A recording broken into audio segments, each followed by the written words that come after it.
Salut à tous les amis, ravi de vous retrouver sur Autolife TV pour un nouvel essai express, ce format où en 10 minutes on vous explique en détail un nouveau modèle. Et aujourd'hui on a choisi le Range Rover Evoque P300e, c'est la version hybride rechargeable du SUV que vous connaissez tous. J'ai sorti le bonnet, la doudoune, on est près de la côte normande, il fait un petit peu frisquet, allez on y va.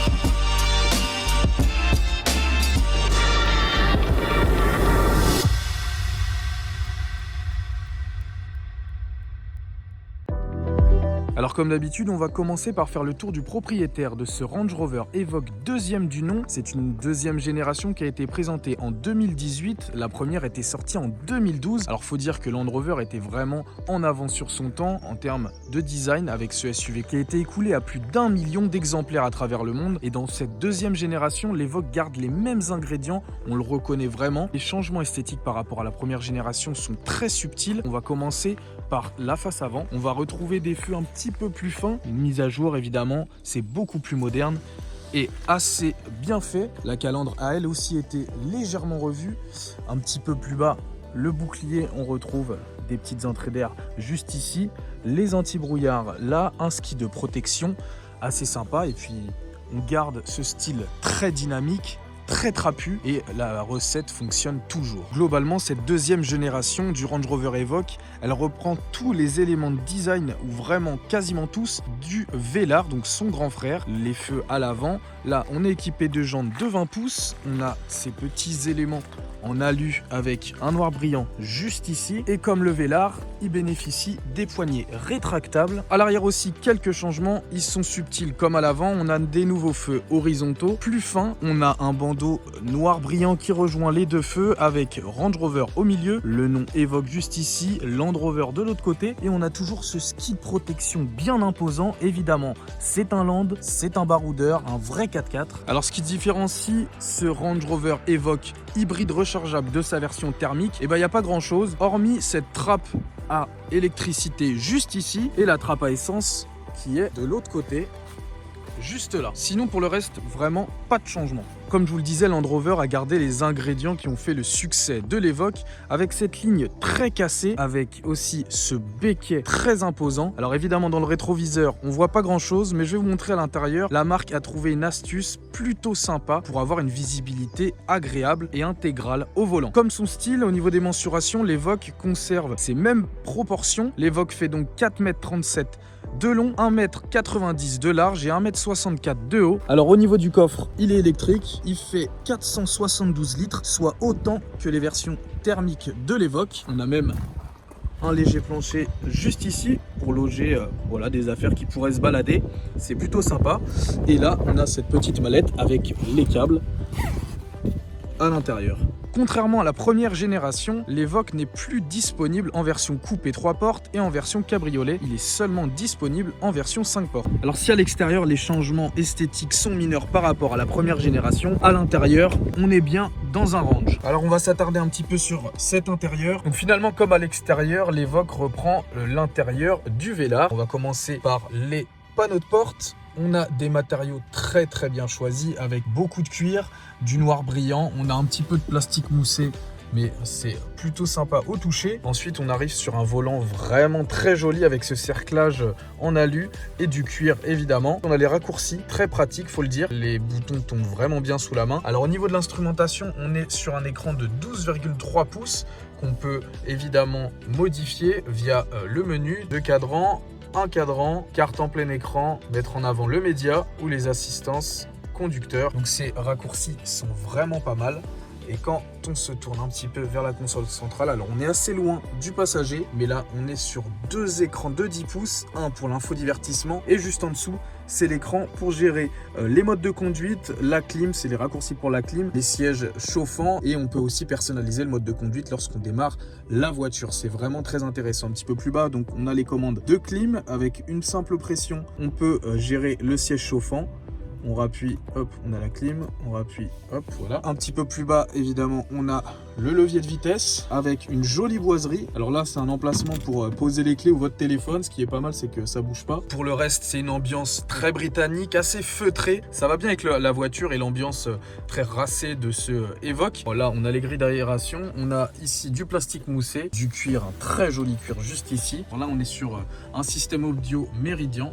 Et il faut dire qu'il fait vraiment bien le boulot. Donc ce sont des sièges chauffants, full cuir, vraiment très jolis avec ces inscriptions un petit peu diamantées. Les sièges sont configurables selon 16 positions, donc ce qui est très bien. On a aussi évidemment la mémoire de la position juste là. Alors comme je vous le disais, cet Evoque est équipé du toit panoramique et ouvrant. Alors il s'ouvre à moitié, donc à peu près jusqu'ici. Mais ça donne plus de clarté dans l'habitacle et on se sent moins étriqué. Alors nous voici à l'arrière du Range Rover Evoque et comme à l'avant, c'est très bien fini. On a également les sièges chauffants et au niveau de l'espace, alors il faut savoir que cette dernière génération gagne légèrement en empattement, du coup ça profite à l'habitabilité à l'arrière et on est plutôt bien logé. On a assez d'espace aux jambes, on est très bien installé, un petit peu droit, mais c'est relativement confortable. Et au niveau du plafond, voilà, on a assez d'espace et beaucoup de clarté grâce à ce toit panoramique ouvrant. On va un petit peu s'attarder sur l'écran. Alors on peut faire pas mal de choses, notamment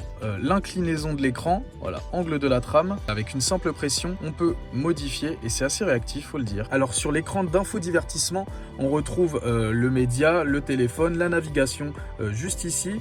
On a les paramètres de média. On est bien sûr équipé d'Apple CarPlay et d'Android Auto. On va regarder aussi quelque chose d'assez bluffant, c'est les caméras. Voilà, on a une caméra 360. Voilà, on peut se déplacer dedans. On peut toucher un petit peu partout. Hop, et là, on a en détail ce qu'on veut montrer à l'avant sur les côtés à l'avant. Là, c'est les rétroviseurs. Hop, et là, c'est à l'arrière. Et là, c'en est une autre à l'arrière. Donc vraiment beaucoup de caméras. Alors, pas de souci pour se garer.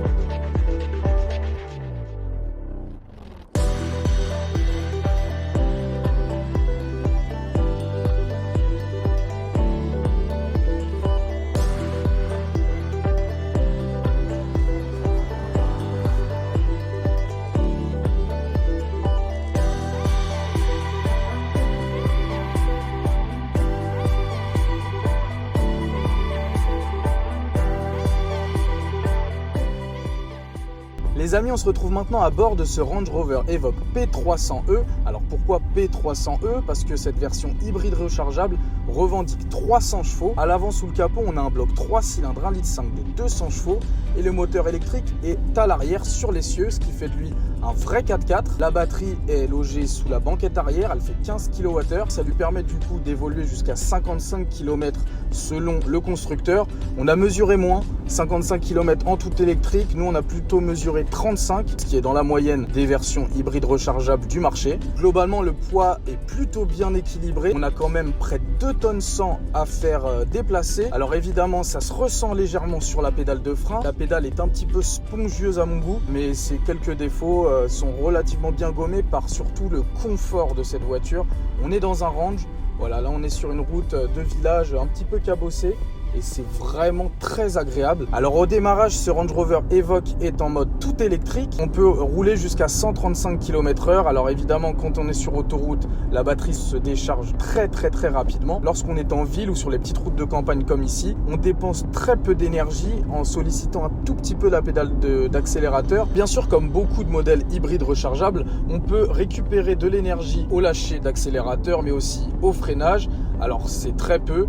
Mais Range Rover fait un truc très intelligent, c'est qu'il garde un pourcentage de batterie même si on a la batterie déchargée. Donc on a un petit cadenas qui s'affiche au compteur pour dire qu'on n'a plus de batterie, mais environ 3% sont encore présents, ce qui nous permet de traverser un village en mode tout électrique, même si la batterie est quasiment vide. Et ça, franchement, c'est bluffant. Pour recharger cette batterie de 15 kWh, il faut compter 7 heures sur une prise domestique, un peu plus d'une heure et demie sur une wallbox de 7 kW. Mais Land Rover fait une chose très intelligente et c'est très rare sur une hybride rechargeable, c'est qu'on a le combo CCS disponible donc pour les bornes rapides, et en 30 minutes, on récupère jusqu'à 80% de sa capacité. Alors tant qu'on ne sollicite pas la pédale d'accélérateur, on peut rester en mode électrique sans problème. On va passer maintenant en mode hybride. Ce qui m'a vraiment bluffé, c'est le démarrage du 1,5 litre 3 cylindres qui se fait dans une discrétion exemplaire. On n'a même pas l'impression qu'on est en mode hybride et que le moteur s'est allumé. Contrairement aux versions thermiques, essence et diesel, cette version hybride rechargeable malheureusement ne bénéficie pas de suspension pilotée. On a simplement les modes de conduite pour le tout-terrain et les modes de conduite hybride, électrique et économie. Pourtant, il reste très confortable, notamment donc sur les routes de campagne, en ville sur le genre de défaut, mais aussi sur les dos d'âne. On le sent vraiment pas. Alors évidemment, avec plus de 2 tonnes sur la balance, l'Evoque hybride rechargeable n'est pas un foudre de guerre. Les 300 chevaux sont là, présents, mais l'électrique aide vraiment au démarrage et aux relances. Maintenant, ça reste un SUV compact, c'est pas du tout un SUV sportif évidemment. Par exemple, dans ces virages, on sent légèrement un roulis, mais c'est plutôt confortable. La direction est très incisive et superbe agréable. Donc là, on est sur une petite voie à 110, on va faire une petite accélération. Et voilà, le bloc 3 cylindres vient de démarrer. Alors là, on monte un petit peu dans les tours, on le sent à la pédale, mais à l'intérieur, vraiment, on n'entend rien. C'est super bien insonorisé. J'ai eu un petit peu de mal à trouver ma position de conduite, mais une fois que je l'ai trouvée, je m'y sens vraiment bien. On est assis assez haut, on est bien maintenu par les sièges. Maintenant, on a une visibilité qui est assez réduite, comme l'ancienne génération finalement. Du coup, la marque place une technologie ultra intéressante. C'est le rétroviseur caméra qui a une définition vraiment incroyable. Je suis bluffé. C'est encore mieux que la caméra de recul qu'on a sur le véhicule. On voit très bien les véhicules qui sont derrière, les angles morts. On a les alertes sur les rétroviseurs. Et c'est vraiment très agréable. Alors comme je vous le disais, ce Range Rover Evoque bénéficie donc d'un moteur électrique qui est placé sur l'essieu arrière, le moteur thermique sur l'essieu avant, ce qui fait de lui un véritable 4x4. Et c'est pas à la marque qu'on va apprendre à faire un vrai 4x4, ça fait plus de 70 ans qu'ils sont sur le marché et qu'ils font ça très bien.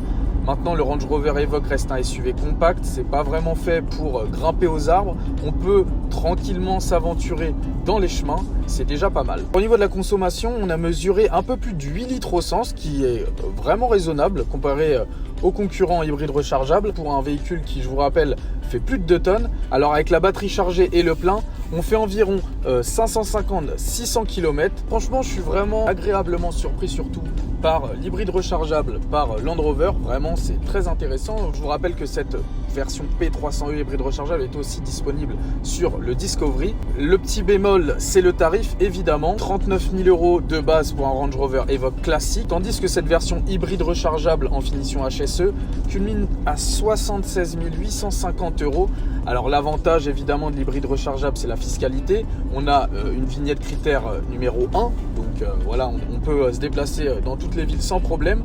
Et évidemment la carte grise est proche de 0, donc c'est là que ça devient intéressant. Alors les amis, l'essai express de ce Range Rover Evoque P300e est maintenant terminé. Dites-nous ce que vous en pensez en commentaire. N'oubliez pas de vous abonner à Autolife TV, d'activer la petite cloche pour être averti à chaque sortie de nouvelles vidéos. Quant à nous, on se retrouve très bientôt pour un nouvel essai. Allez, ciao!